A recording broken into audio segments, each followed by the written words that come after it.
শুভ পয়লা বৈশাখের সবাইকে প্রীতি ও শুভেচ্ছা। সেদিন সুশান্তের অফিস যাওয়া ছিল, কিন্তু আমি বললাম আজকে যেতে হবে না, আর ওরও ইচ্ছে ছিল না, তো ও অফ নিয়ে যায়। এখানে যে নববর্ষটা থাকে সেটা 1 মাস আগে হয়ে গেছে, যেটাকে উগাদি বলে, তখন এখানে ছুটি থাকে। তো সেদিন আমরা বেরিয়েছিলাম লাঞ্চে। অনেকদিন পর লাঞ্চের টাইমে আমরা বেরিয়েছি, নাহলে তো আমরা রাত্রেবেলাতে বেরোই। রাত 9টার পর আমাদের মনে হয় যে একটু বাইরে বেরোলে হয়। তো প্রত্যেকদিন এইভাবেই চলে। কি মানে কোনো বাঙালিয়ানা খাবার নয়, কারণ সুশান্তের বিরিয়ানি খাওয়ার ইচ্ছা ছিল, দুদিন থেকেই বলছিল। লাস্ট টাইম যখন এসেছিলাম তখন একটা ডিজার্ট দেখেছিলাম অ্যাপ্রিকটে, তো তখন সেটা পাওয়া যায়নি, তো সেটা অর্ডার করেছিলাম বিরিয়ানির সাথে। আর তখন তো জাস্ট মানে সানসেট হয়েছে, মানে একটু আরও বাইরে কোথাও ঘোরাই যায়। আসার সময় তো বেদান্ত উঠেও গেছিলো, যাওয়ার সময় তো ঘুমোচ্ছিল। তো সুশান্ত বলছিল যে ওখানে কোথাও যাবো, যে ওখানে একটু গিয়েও খেলবে। আমারও ইচ্ছে হচ্ছিলো যে একদিন ছুটি পেয়েছি, একটু ভালোভাবে কাটাবো, কিন্তু আমার মাথায় তখন অন্য কিছু চলছিল। মানে আমার মাথায় হাজার রকমের সব সময় চিন্তা থাকে। সেটা আর অন্য কিছু নয়, আমার 4 পেয়েও বাচ্চাদের একটা ডগির আর কি টিউমার হয়ে ওটা ব্লাস্ট হয়ে গেছে। আর ডগিটা এতটাই হেলদি, ওকে আমি কিভাবে রেস্কিউ করে নিয়ে যাব একা, আমি সেটা বুঝতে পারছিলাম না। তো তার জন্য আমি অ্যাম্বুলেন্স ডেকেছিলাম, কিন্তু ও বলেছিল অনেক লেট হবে আসতে। তো তখন ডগিটাকে পাওয়া যাবে নাকি আমি জানি না, কারণ ওই ডগিটা আমার নয়।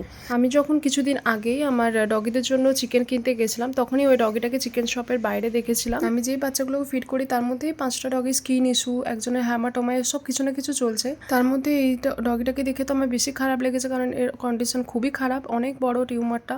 আর ও কীভাবে, মানে অনেক বড়, এতদিন কিভাবে ও ছিল বা। Orange and white. हाँ ये वाला हाँ ये प्लांट्स अलावा सब देखो नीचे 3 प्लांट्स है। तो बड़े पेड़ है, लगा नहीं सकते इसको। বাড়ি আসার সময় সুশান্ত এখানে গাছ দেখছিল, তো গাছ নেওয়ার ছিল। তারপরে আমি বললাম যে আজকে এত আর টাইম নেই, তুমি চলো বাড়ি চলো, জলদি করে ছেলেকে খাওয়াতে হবে। এই এক্সকিউজ দিয়ে আমি সবসময় আর কি সুশান্তকে বাড়িতে নিয়ে আসি, কারণ আমি বাইরে বেরোলেও আমার মাথার মধ্যে থাকে যে ওদেরকে এখনও খাওয়ানো হয়নি, আমাকে বাড়ি ফিরে ছেলেকে খাইয়ে ওদেরকে খাওয়াতে যেতে হবে। আর এই ডগিটাকে নিয়ে আমি 4-5 দিন প্রচণ্ড মানে টেনশনের মধ্যে ছিলাম যে ও ঠিক থাকবে তো। মানে আমি এখনও পর্যন্ত কিছু ব্যবস্থা করতে পারছি না, ওকে কীভাবে আমি নিয়ে যাব ক্লিনিকে। আমি শুধু প্রে করতাম যেন ও ঠিক থাকে, আমি একটু টাইম যেন আমাকে দেয়, আমি ও ঠিকই ওকে মানে অপারেশন করিয়ে বা ওকে সুস্থ করে তুলবো। আমি তো বাড়িতে ফিরেই ছেলেকে খাইয়ে আমি চলে গেছিলাম ডগিটার কাছে। ডগিটাকে যারা নিয়ে যাচ্ছে তাদেরই বাড়ির কাছে ও বসে থাকে, ওনারা খেতে টেতে দেয় ওকে। তো এই হেল্পটা একটা পেয়েছিলাম, নাহলে অ্যাম্বুলেন্সের জন্য আমাকে অনেকক্ষণ ওয়েট করতে হতো, যে টাইমটা আমার কাছে একদমই ছিল না। আর ও অতটাই যন্ত্রণার মধ্যে ছিল, আমি একা ওকে নিয়ে যেতে গেলে হয়তো আমাকে বাইট করতে পারতো, কারণ আমাকে ও চেনে না।